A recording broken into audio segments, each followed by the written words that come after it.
apologize, but you can make a comeback with your shot.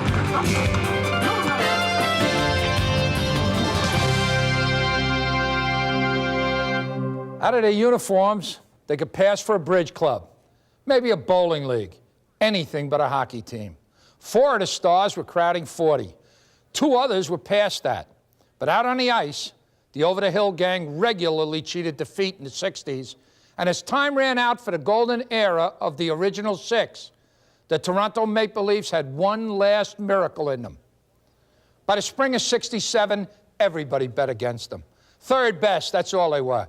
A crushing 20 points behind first place Chicago.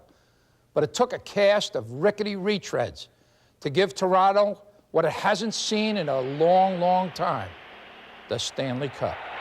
With time running out, the Canadiens have to dig deep. To date, they've outshot the Leafs.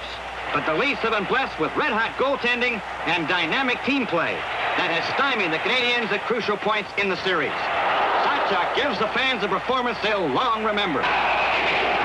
Joe Blake pulls Worsley, and the Canadiens have an extra forward for this all-important face-off. Imlach wants Stanley to battle Jean Beliveau for the puck. Both players are experts at getting the draw, and the tension mounts.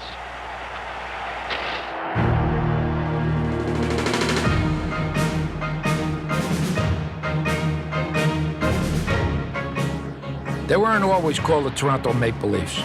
When the NHL was born in 1917, they were the Toronto Arenas, and only one of 4 members of the struggling league. 2 short seasons later, they were rechristened the St. Patricks, who played poorly on the ice and at the box office during the 20s. That was before Toronto businessman Conn Smythe rescued them with the help of his sports bet winnings and tagged them the Maple Leafs. Soon, Toronto became a sausage factory of stars. Scoring champ Irvin Ace Bailey, Gentleman Joe Primo, and Clarence Happy Day cleared a path for Toronto's first Stanley Cup in 1932. During that decade, Saturday night became Hockey Night in Canada, direct from broadcaster Foster Hewitt's gondola atop Maple Leaf Gardens. Maple Leaf Gardens in Toronto. Back of the maroon goal, Hooley Smith. Let Ward take it. Ward in close. Here's Weather right, and he shoots, he scores! By the 1940s, the Maple Leafs hit full stride, knocking off 6 cups in 10 years. They were Coach Hap Day's clutch and grabbers, likely the most drilled and disciplined team in hockey, who became the staple of the city's sports diet. By 1951, the Leafs loomed above the league with 9 Stanley Cups, 3 more than their arch enemy Montreal. But brittle and winded, their championship shelf life had expired. It would be 11 years before the Maple Leafs would bag another cup. The 50s would belong to Montreal and Detroit. And of course, it's always a coaching battle when Toe Blake meets up with Punch Imlach. Referee Bill Friday drops the puck, and the Stanley Cup 1967 finals are underway. No one had really heard of them, except maybe those in Quebec City who watched the semi-pro aces. They might remember George Punch Imlach as the man who netted Jean Beliveau in 1951, stalling his arrival at the Montreal Forum for 2 years. But in 1958, Imlach, who never played for, never coached, and never managed an NHL team, swaggered into Stafford Smythe's office with that trademark fedora and nothing much to lose. And what he gained was carte blanche control of the Garden's headline attraction and a syndicate of Stanley Cup success. Punch was a good manager. Not as a coach, not a good coach, because he didn't know how to. He was a very disciplined. He was like a major. He didn't know how to work an individual and then leave him alone. You know, let him be hungry for the ice. That was the whole secret that you had. They wanted to play. Everybody wanted. But if you worked them so hard, it was absolutely exhausting. A lot of times he had everybody mad at him, and he didn't care that at all. He had a job to do. He wanted to win the Stanley Cup for the Maple Leaf fans, and he did that. And he was very successful in his while he was the coach with the Maple Leaf organization. You know, he was there for 10 years, and I think he was only out of the playoffs once and won 4 Stanley Cups. My guys are going to rise up like Lazarus. Imlach, the Mad Hatter, bragged to the press. And if Lazarus isn't under contract, I might like to sign him for the stretch run. Whether it was a bluff or a dare or some mystic forecast, fans hungry with galling expectations devoured a hint, any hint that their Leafs would shake loose from the end of the NHL lineup. Well, I've said all along that we'd make the playoffs, and I certainly don't see any reason why I should change now. Yes, we'll make the playoffs. And sure enough, after 8 straight years of hitting the wall in the first playoff round, that is, whenever they managed to make it that far, the Leafs made good on Imlach's prophecy of a 1959 playoff appearance that lingered until a hard-fought loss to Montreal in the finals. It was just the right blend of ingredients, a concoction of equal parts veterans and rookies, with a dash of contempt for the Stanley Cup status quo. It was the same recipe that would bake 3 straight titles in the early 60s, with enough left over for a 4th by expansion time.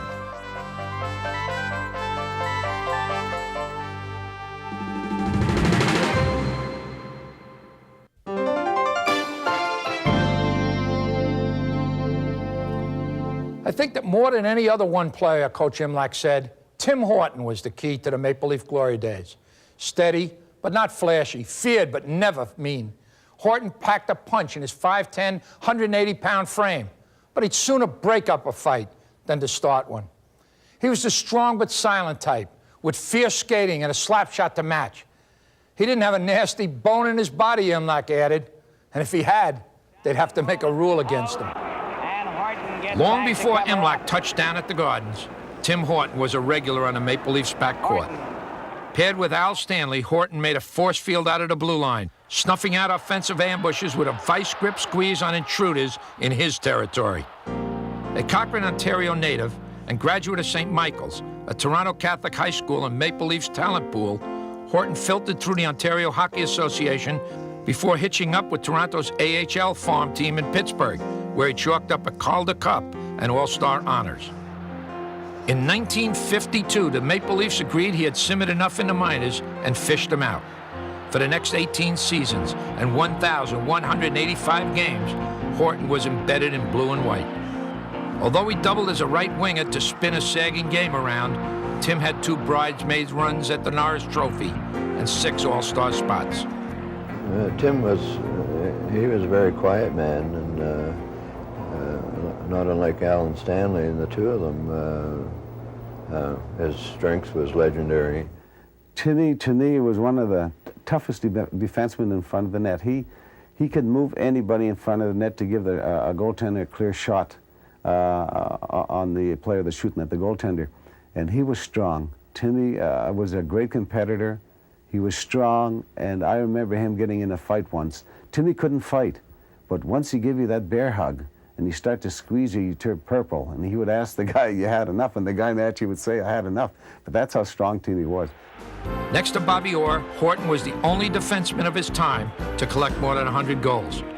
Even into his 40s and pocked with injuries, Tim made New York's, Pittsburgh's, and Buffalo's wish lists before a sudden, tragic car accident cut his life and legacy short.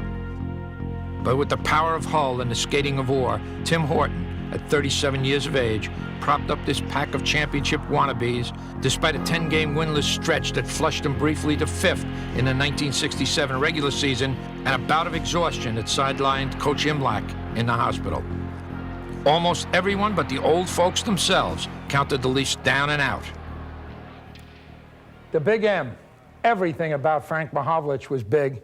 His stride, his size, his shot, and the way he won for Toronto. He was an all-star and a Hall of Famer with 6 Stanley Cup rings. But the happy hockey life had a flip side. Like many others in the Maple Leaf lineup, Frank suffered the wrath of Punch Imlach, who toyed with the big man and tried to cut him down to size. Mahalovich, that's what Imlach called him. That's if he acknowledged his superstar left winger at all.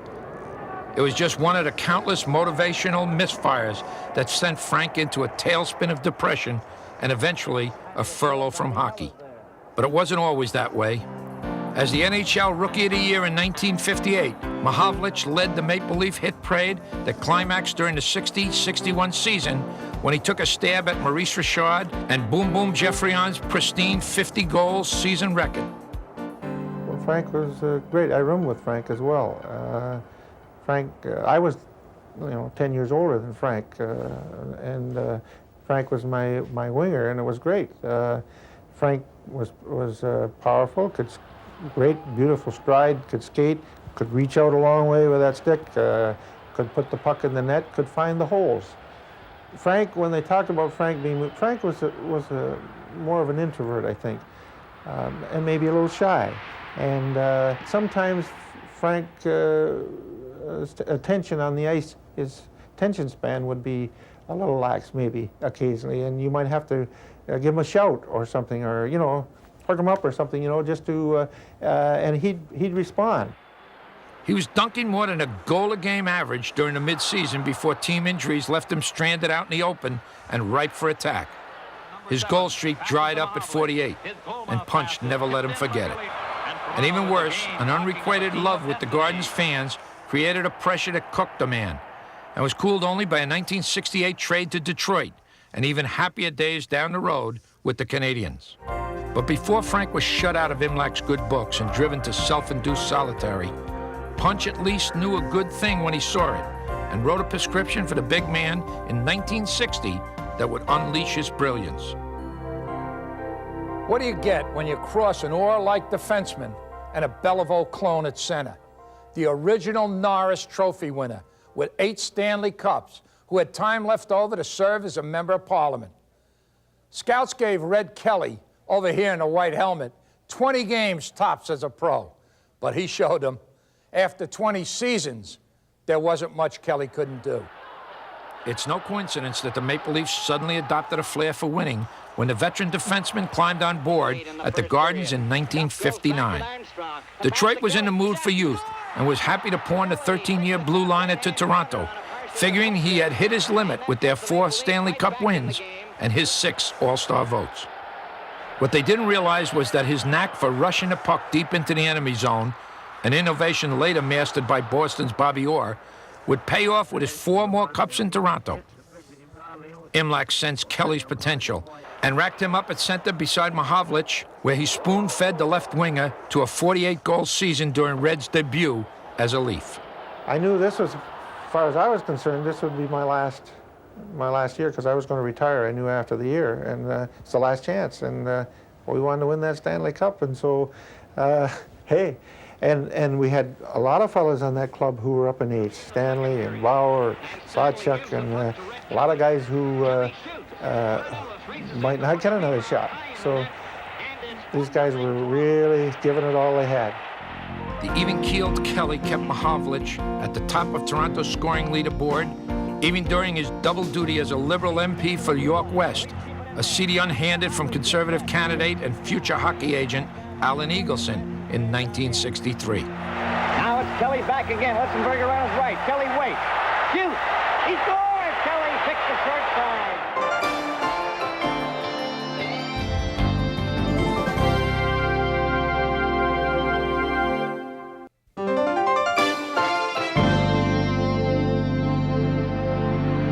The Chicago Blackhawks were the bookies' favorites to collect their 2nd Stanley Cup of the decade.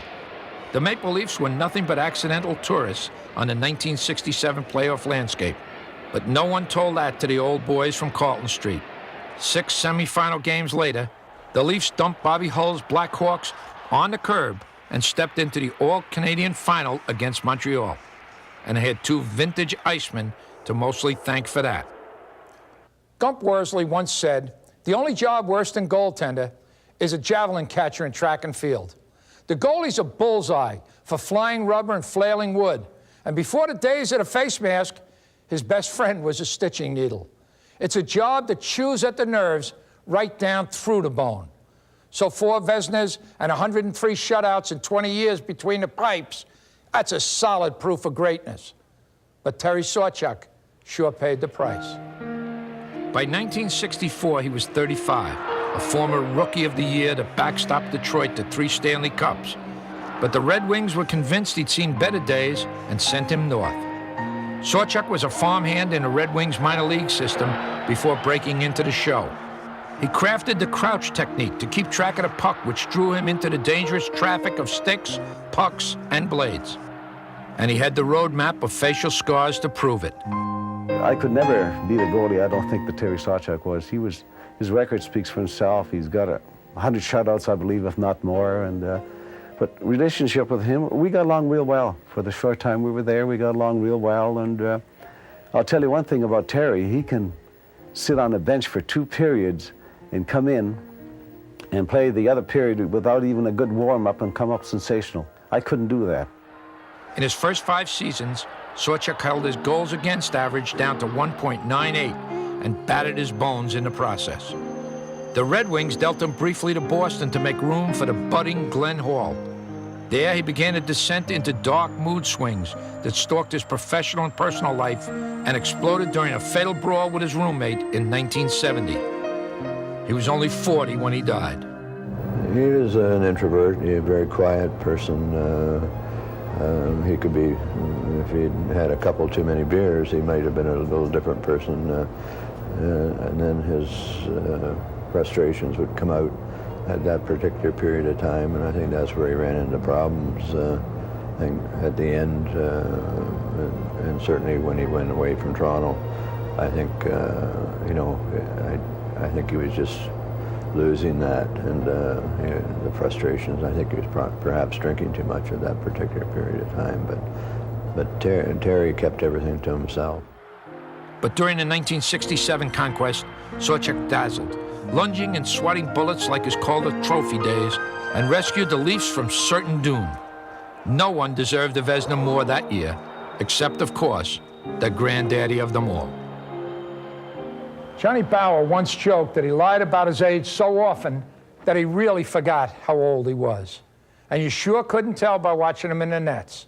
The 4-time Stanley Cup winning goalie dove and kicked at the puck with the reflexes of a major league rookie when he was twice that age, which just goes to show you, you should always respect your elders. Bower would have been just as happy to live out his playing days in minor league obscurity in Cleveland if Imlach hadn't courted him in the off-season with an offer he couldn't refuse. But it was not his first taste of the NHL. 15 successful years in the minors was peppered with a stint in New York in 1953, and 5 years later, he tended goal for Toronto throughout their dynasty years, twice picking up the Vezina.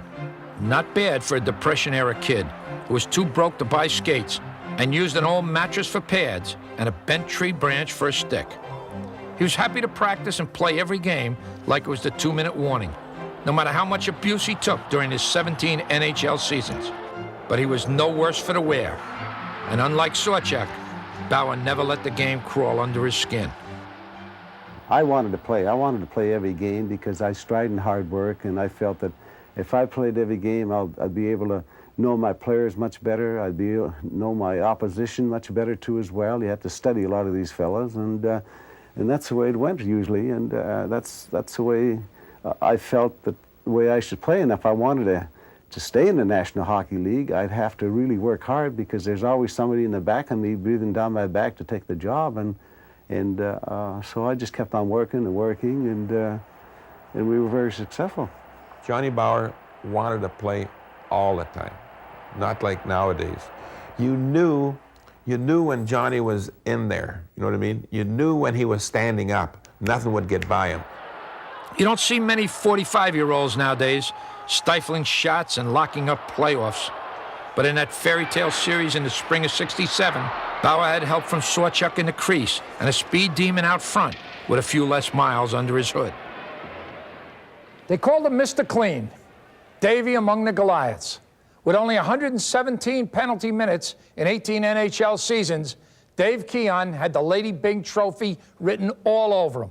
At only 5'9", 167 pounds, he didn't have much weight, but plenty of talent to throw around. The Spitfire of a center took the Calder Cup, the Conn Smythe, and 4 Stanley Cups in his first 7 seasons. Maybe Keon couldn't beat him in the alley, but he sure could beat him on the ice. He didn't waste any time getting to the Leafs. The high school star cut a path from Father Bower's St. Mike's team straight to the Garden's doorsteps in 1960. Keon delighted the fans with 20 goals in his rookie season, good enough for the league's top newcomers billing. The following year, he donated 26 goals and 35 assists towards Toronto's first Stanley Cup season in 11 years. McKinney to Keon, up at center. Over the line with Ellis. Pass to McKinney. Got it there! Keon, and McKinney and Ellis. During 15 seasons as a Maple Leaf, Keon totaled 365 goals and then added another 102 when he bounced around at WHA after 1975. But it was his relentless assault with amazing grace, that Conn Smythe Trophy-winning style that beat back the Canadiens in a 6-game series that was Toronto's last fling with the Stanley Cup.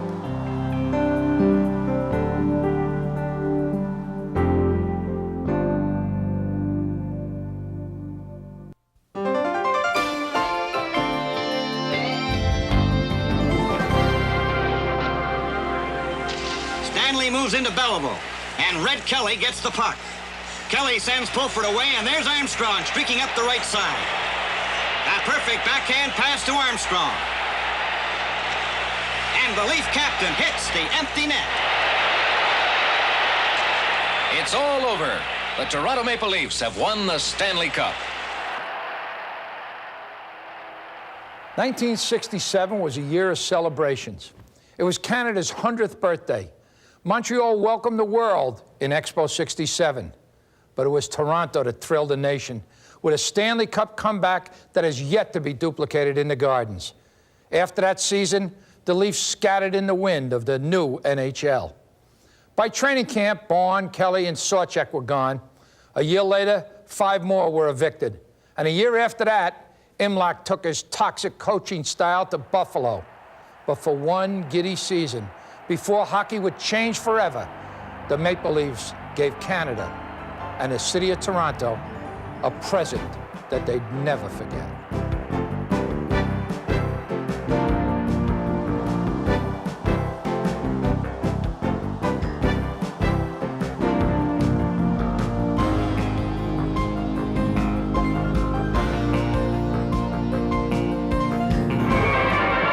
What a great, great feeling, what a wonderful sense of sheer enjoyment and of confidence. For there's something you're aware of, your car's been taken care of at the SO sign of confidence at the Happy Motoring sign. Tonight, Imperial Oil bring you the Detroit Red Wings versus the Toronto Maple Leafs, direct from Maple Leaf Gardens.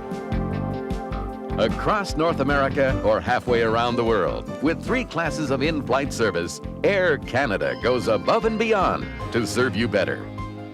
While in Toronto, the staff of Donohue's Legend stayed at the Sheraton East Hotel and Towers. Whether your stay is for business or pleasure, the Sheraton East is first class all the way.